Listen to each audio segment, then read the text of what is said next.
Hi, I'm Kevin Frank. Welcome to this our bi-weekly weather update with Dr. Jeff Andresen. This is going to be our last regularly scheduled one. We'll probably touch base on and off as we go through the winter as events warrant. But for October 27th, we will get an update and see what we have left for October, and as we already stretch into November, Jeff. So go ahead. We'll fire away here and start with a little bit more fall color here. And now in some areas it's actually fleeting, especially in the northern part of the state, but still some out there. But the leaves are coming down pretty quickly, so enjoy it while it's here for a little bit longer. Looking here at the last couple weeks, and we talked about this actually 2 weeks ago. We were looking for a change toward certainly colder conditions, and that has it's persisted to the present time. And actually the bottom line is we've got another mostly a week of the same kind of weather pattern. You can see on the left hand side here our departures from normal across the region range from actually a degree or two even above normal in the far southeastern corner of the state, and then notice in areas to our south and east, certainly to the Ohio Valley, it was actually averaged out warmer than normal over the last 2 weeks. But as you go west and north, a completely different story. You can see a very, very strong southwest to northeast gradient here. And so as you go north, we had some areas of western upper Michigan that were as much as 8 or 9 degrees below normal, colder than normal. And I'm going to talk a little bit more about that. We had an early onset of winter conditions in many of these areas. Some surprisingly surprisingly abnormal. In terms of precip on the right-hand side here, like we've seen much of the year, the warm season here thus far, totals ranging from less than half of an inch down in the far southeast, once again our warmest part of the state, to more than 4, some cases more than 5 inches. You can see large areas here of northwestern upper Michigan, and that was the pattern we saw during most of the growing season here.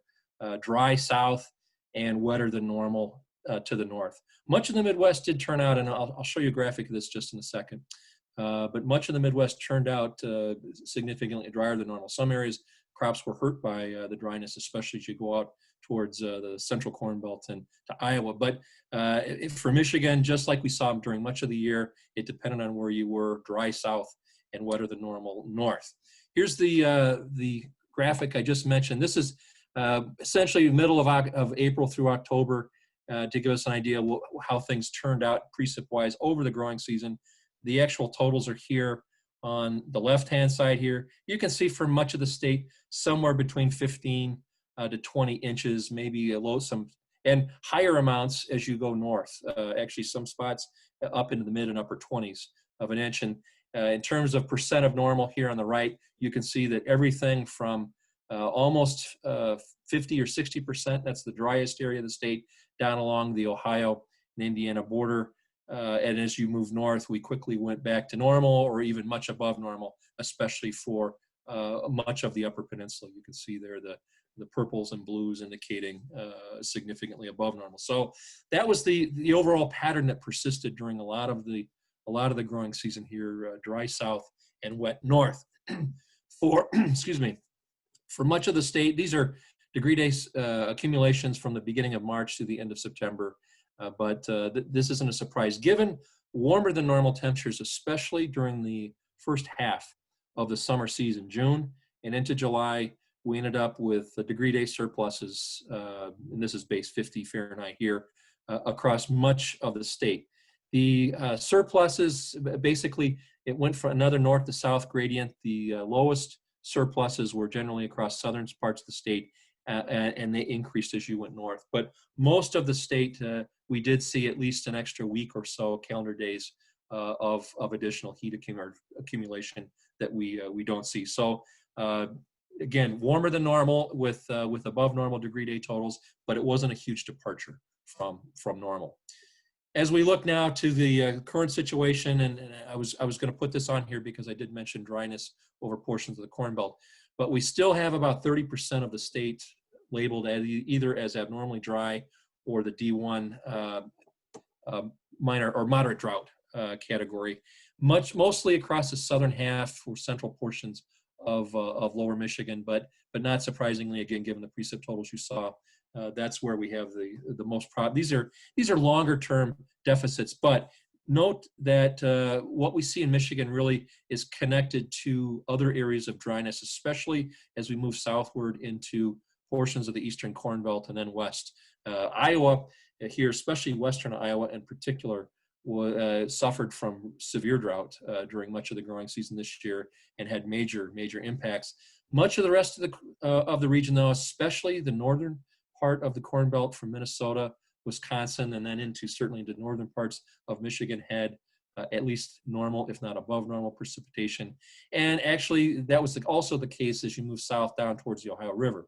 But right now, we still have some dryness in the state, but it has been stable or steady, that area, over the last several weeks. So not expecting too much of a change, although we are likely looking at drier than normal conditions here over the next, at least the next few weeks.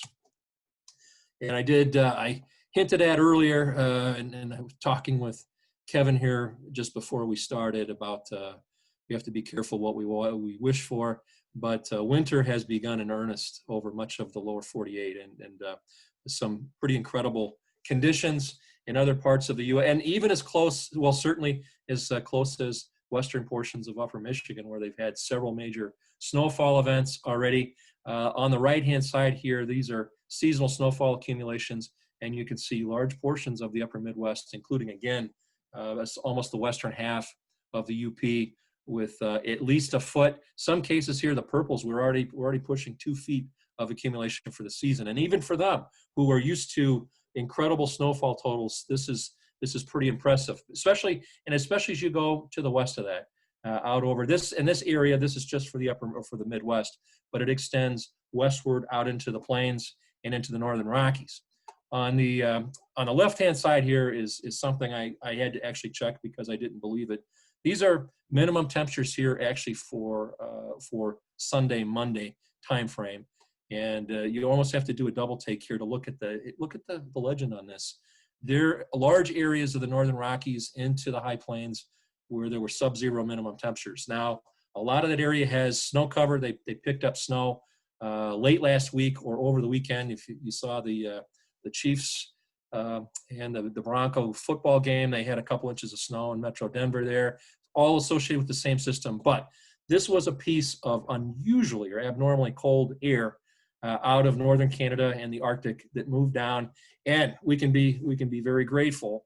This is the upper air chart here as of yesterday morning, but that air mass that originated again way up in the Arctic Circle, and as it moves southward, it went into the western U.S. and not the Midwest or the East. Otherwise, we would be dealing with similar conditions and, well, mega lake effect, major problems. But look at the configuration here of the jet stream pattern. Again, this is the upper atmosphere, big trough out of western North America, and that cold air is right smack dab, the center of it, right under the middle of that feature. The other upshot of that is that, of course, here in Michigan, we're under southwesterly flow aloft. We're right along the border, the gradient of what is unusually or abnormally extreme cold to our west, and actually warmer than normal conditions to our south and east. And you can see that here in these minimum temperatures. So that cold air is not that far away, but again, for much of the state, certainly including much of lower Michigan, we're a little bit to the warm side. But again, sub-zero readings in late October is really anomalous. And you think about vegetation, any kind of plants, that just goes way beyond what most organisms are able to deal with. Huge change, and again, fortunately, by the time some of that cold air gets here, it will have modified significantly. So we're not expecting anything like that, although it will be cooler than normal here for the next several days. So in some parts, at least, of the U.S., an early onset of winter. And by the way, if you're wondering, does that foretell anything about the upcoming winter? The answer is no. People have looked at this to see, is there any correlation with an early onset of winter with what comes in January, February, et cetera. And they're not completely independent, but the correlation between the two is very low. So there's just not that much we can say. It just happens to be that some of a piece of the Arctic moved, the jet stream allowed it to move further south than it typically does at this time of the year. Well, looking at our outlook here, I mentioned already cooler than normal, and that's part of the theme of the forecast. This is our current surface map, and we've got, this is the center of that Arctic air mass now out over the Great Plains with all that cold air. You can see a lot of moisture here. This is from the subtropical Pacific and some Gulf of Mexico moisture. Unusual conditions. We've got winter storm warnings out for places like the Panhandle of Texas, ice storm warnings for Oklahoma City. It's a real mess down in the southern Rockies over to the southern Great Plains. And the upshot of that is because of this high pressure, almost all that's going to be, well, mostly kept to our south. Although right now, we do have a little piece of energy from that system that made it up this far, and it's enough to set off some scattered light precipitation. Much of it here over the last hour is across southern lower Michigan. And as if you've been out, and Kevin and I both commiserated, it is really miserable. It's about 38 degrees out there with light rain and a couple snowflakes mixed in. It's just on the verge of changing over, but it's absolutely miserable. It is not heavy precipitation. We're not expecting any heavy precipitation really in Michigan here. I would think for most of the upcoming week, and then maybe longer than that. But this will dissipate here over the next couple of hours, and then the high pressure moves in. There still will be some scattered lake effect showers in western and northern parts of the state, but most of the state will remain cold or cool and dry. And as I loop into tomorrow, a couple of other things. Another weather system here to our north, moving across southern Canada with another frontal boundary. And then to our south, you can see lots of colors. And some of that's associated with the approach of Hurricane Zeta. And just a couple words about that, because that's another one this year that Zeta is, I think by my count, the 27th named storm in the Atlantic Basin this year. That ties for the most named storms in the Atlantic Basin in history. The other year was 2005, which of course is the year of Katrina. And Zeta is expected, you'll see it in the next map sequence, is expected to make landfall in southern Louisiana probably tomorrow night, some point. New Orleans is in the path, at least closer to it. The good news is that Zeta probably, it might be a minor or just a borderline hurricane, but it obviously is a relatively weak. Right now, it's actually still a tropical storm. It made landfall in the Yucatan near Cozumel last night. It was a Category 1 hurricane at that point in time, but it weakened as it went over land over the last 12 hours. It has now reemerged in the Gulf of Mexico. There's warm water down there. There's relatively low shear, so it is expected to intensify a little bit as it moves northward. The model guidance is very consistent in, again, suggesting it makes a little bit of a turn. Well, it moves north and makes a curve towards the northeast. And so again, New Orleans is pretty close to somewhere, or close by to New Orleans, and just south of there is where it makes landfall. But the good news is probably limited to maybe a weak Category 1, but it's going to affect a large area, and there will be lots and lots of rain. And over the next 48 hours, it's actually going to combine with this mid-latitude system, the one that had the big trough out west. That's going to finally move off to the east as well. And all of that moisture, likely at this point in time, I'll move here to Thursday morning at 8 o'clock. You can see it basically consolidates. Here's the system that was in the southern Rockies. That's the extratropical one right here in northeast Alabama. Those are the remnants of Zeta, but all of the moisture with that hurricane or with that tropical disturbance is going to be incorporated, and it's going to lead to a really, really wet event, a wet few days for the southeastern U.S. to the mid-Atlantic. Now, on the other side to the north, for us, high pressure, another Canadian origin air mass moves down. That high pressure is going to suppress most of that system to our south and east. And so we may get just a glancing blow. If we do, it'll probably be for the southeastern corner or so of the state, maybe the southern tier. Best chances for any precipitation with this system probably would be on Thursday morning. So besides the precip we have right now for the next couple of hours, and then the lake effect over the next couple of days, the only other chance significantly into the weekend would be Thursday morning. After that, the next weather system that comes will likely some point probably on Sunday, Monday timeframe. But again, because it's a northern weather system here, we're associated with the northern branch of the jet stream, probably not a whole lot of moisture to work with. And it's likely, again, we will have our cooler than normal temperatures will continue. That'll bring down actually the system on Sunday. That will be another fairly cold air mass. So at least for Monday, Tuesday timeframe, we'll be looking at way below normal temperatures. If you're interested in freezing temperatures, we will be seeing sub-freezing minimum temperatures for much of the rest of the week into the weekend. Mostly mid upper 20s, and low 30s, but it will be significantly above normal and very likely above normal or above freezing. I'm sorry, during the daytime. So back and forth depending on the day. But a cool, mostly cloudy type of weather pattern, but not much in the way of precipitation. And if we look at the totals here, forecast for the upcoming week, you can see much of the state is forecast to be less than 1/10 of an inch. So very dry. You can see, but don't have to go too far to our south. Notice here over the Ohio Valley and down into the Gulf, we're talking here several inches of water, of precipitation expected, as close as places like southern and central Indiana and Ohio. So that definitely bears watching. It could change, but right now, most of the evidence and most of the guidance suggests that it will stay just south of Michigan. So definitely colder and drier than normal here for much of the upcoming week across Michigan. So we look at the medium range forecast guidance, so some major changes are expected. Starting here with the jet stream pattern for the first 5 days of November. Instead, remember that upper air inset that I showed you earlier. Note here that trough now has moved off to the eastern U.S. It's been replaced in the western U.S. by a ridge. The other thing of definite note, the flow is much less amplified. The troughs and ridges are much flatter than they are right now. And that also it looks like the models are picking up on a definite trend there. And as a result of that, you can see we should see a moderation in temperatures begin a very early part of November. The other big message in much of this outlook, notice for a large part of the U.S., drier than normal conditions. So we're likely to be drier than normal right now.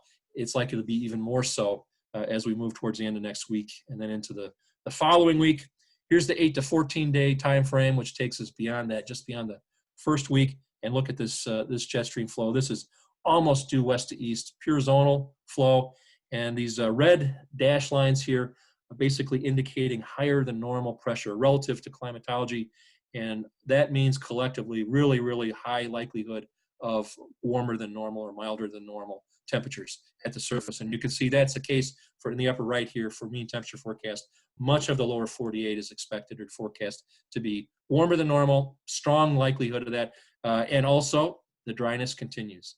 So we're looking at a pretty significant change or shift in pattern coming up here that will likely last and be at least a 1 to 2 week time frame of milder and drier than normal. So if we make it through this cold period here, we've got a change likely coming in November. Moving beyond this, I want to talk about a little bit about the long lead here, given we're wrapping things up at least for our growing season. But these are sea surface temperatures down in the equatorial Pacific, and you ask, well, why do we care about that? Well, that's the home of the El Nino Southern Oscillation, or ENSO, which most of you have heard about. This particular graphic on the left-hand side here, we're actually looking at sea surface temperatures, and you can see the scale here. These are in degrees Celsius. And on the right-hand side here, you can see South America, there's Central America and Mexico on the right, and then Australia and Indonesia. So we're looking essentially at that equatorial Pacific basin. On the right-hand side here are these sea surface temperatures expressed as a departure from normal. And what you can see in this time lapse, it goes back to late July up through mid-October. You can see the development of cooler than normal temperatures right along the equator here off the coast of South America out into the central Pacific. That is the hallmark signature, that cooler than normal, sort of a tongue moving from east to west of a La Nina, or the cool phase of ENSO. And that's the major dominating factor in our long lead outlooks here for the upcoming winter season and probably into early, at least early next spring. And I'll talk about some of those in just a second. But looking at ENSO, again, it's hard to overstate its importance in long-term forecasting. It's the number one tool that forecasters use and I'm talking about 1 month and beyond. So looking at several months in the future, this is the best way or the most accurate tool in the toolbox that we have is ENSO. And on the left-hand side here, these are temperature departures from normal in that area that I just showed you. Anytime that collectively that these temperatures go down or they're more than a half a degree Celsius, either cooler or warmer than normal, means we have, well, the cool side is La Nina. The warm side, of course, is El Nino. That's the other phase of ENSO, the warm phase. And right now you can see we are down here almost a degree Celsius. So what could be termed at least a moderate, maybe to almost strong intensity La Nina event is unfolding. And then as we look out into the future, these are a number of different forecast methods and techniques that are used, but all of them collectively suggest at least moderate, some bordering strong La Nina conditions continuing through the upcoming winter, and then finally dissipating next spring, moving back to near neutral, where it's zero here by next summer. And then in terms of the probabilities, that's on the right-hand side here. You can see, well, it's almost a guarantee. There's never any guarantee in the weather business, but over 90% odds of La Nina continuing through at least late winter and early spring of next year before we see neutral takeover by the middle of next year. So that has a major, major influence on our long lead outlooks. And again, you might ask, well, why do we care about the ENSO? And it's in the equatorial Pacific. It's thousands of miles away.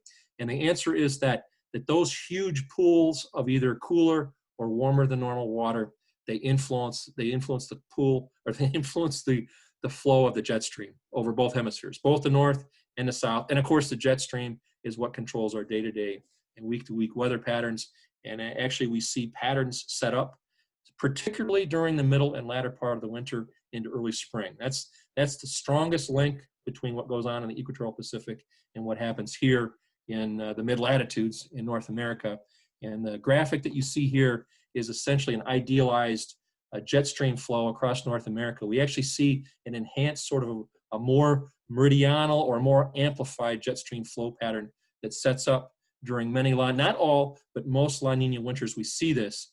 And for our part of the world in the Great Lakes region, the major statistical link is for wetter than normal conditions, especially during the middle to latter winter. In other parts of the U.S., we typically see, for much of the southern U.S., we see warmer and drier than normal conditions, and even stronger. Statistically, the link is even stronger there. But across much of the northern U.S., certainly as you go out into the upper Midwest and then the Pacific Northwest, colder and wetter than normal is the typical direction we go for. And so you will see this theme come up now as we look at our new long lead outlooks from NOAA's Climate Prediction Center, starting with the month of November. And a lot of the November outlook, which is on the top here, mean temperatures on the left and precipitation totals on the upper right, much of this is from the numerical forecast guidance and not so much with ENSO. ENSO really starts to play a much larger role once we get out in a couple months into the future. But for November, you can see, not surprisingly, milder than normal temperatures are forecast, and then a little bit of the equal chances here for forecast for precipitation totals. But milder and drier than normal is certainly, given that medium range guidance I just showed you, that's certainly where we're going to start, and probably the first half of the month is going to be in that category before we see another change.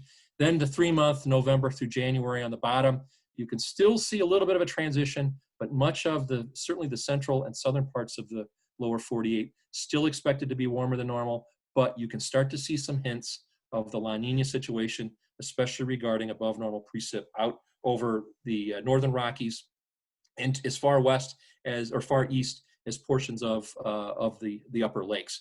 And watch that here as we move finally to the last panel, starting with December, January, and February, the upper left.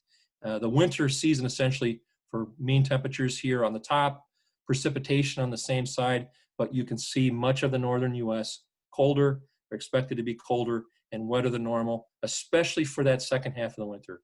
Note here, for example, for January through March, much enhanced odds of above normal precipitation. That is the classic La Nina signature. And one last thing about this, and not to dwell on it, but I mentioned that the intensity of the La Nina event this year, not all these events are actually all different.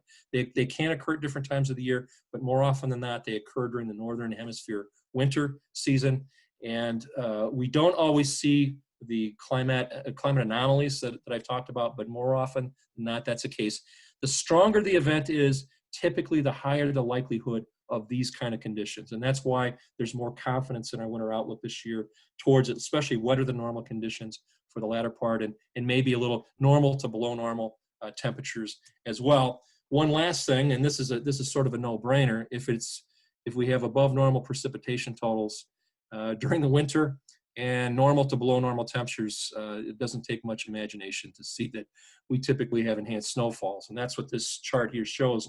During La Nina winters, what's the average snowfall during those La Nina winters? And you can see for much of the northern U.S., including much of the Great Lakes and Michigan, we do indeed see an increase in snowfall. So that's our official outlook. We start warm.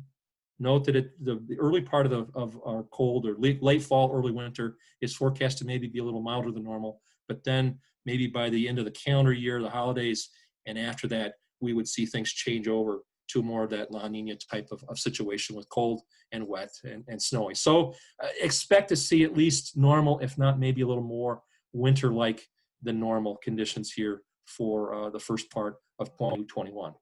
And so summarizing here, we took a little bit longer time, but I wanted to cover a couple of these things for the long lead. Cool and mostly dry, somewhat unsettled for the next much of the next calendar week. No heavy precipitation expected really in the state. The southeastern corner has the best chance of anything significant, but even that probably won't be very heavy. There will be more freezing temperatures, again, given the cold air that's out west, but fortunately nowhere near as severe as what's been observed out west. It'll be modified by the time it gets here. And then the big news is in the medium range, a big change in store here for the early part of November and probably longer than that, maybe at least a 1 to 2 weeks milder and drier than normal is the direction. And that's actually picked up in the long lead outlooks, at least for November. It maybe goes on as far as the latter part of November, but we will see some significant changes likely here in November from what it's been like recently. And with that, I'll wrap up. Again, it took a little longer than normal, but we had more material to cover. So it's been a pleasure meeting with you. And as Kevin said, if we can go on as needed, or if there are changes here, significant changes, we can pick those up here over the next few months. So thanks. Thank you, Jeff. I really appreciate all your efforts this essentially all of 2020, it seems like, once we started these. And I think the winter forecast is definitely going to interest a lot of people, especially in the golf industry, that sometimes struggle with winter kill issues. If we end up being, in some cases, if we're wetter, meaning more snowfall and colder, that wouldn't necessarily be a bad thing. I think we run into a lot more problems when we have a lot of melt type events that go on throughout the winter that form ice and those types of things. So, although personally, I don't really find the snowier and colder forecast something to look forward to. From protecting the turf, it might actually not be a bad thing for us. Yeah, I've getting the snowblower ready is on my to-do list. I just haven't gotten around to it yet, but going to have to do that not too far in the future here. I'm clinging to your first couple of weeks of November being warmer than normal. So that's going to be enjoyable. I think I'm pretty optimistic about that, and I think it's high likelihood, and it will be a nice extended period. So a chance to get outside and be outdoors. It should be nice. We'll take advantage of what we can. Thanks again, Jeff. We really appreciate it. You bet. My pleasure. So long. Bye.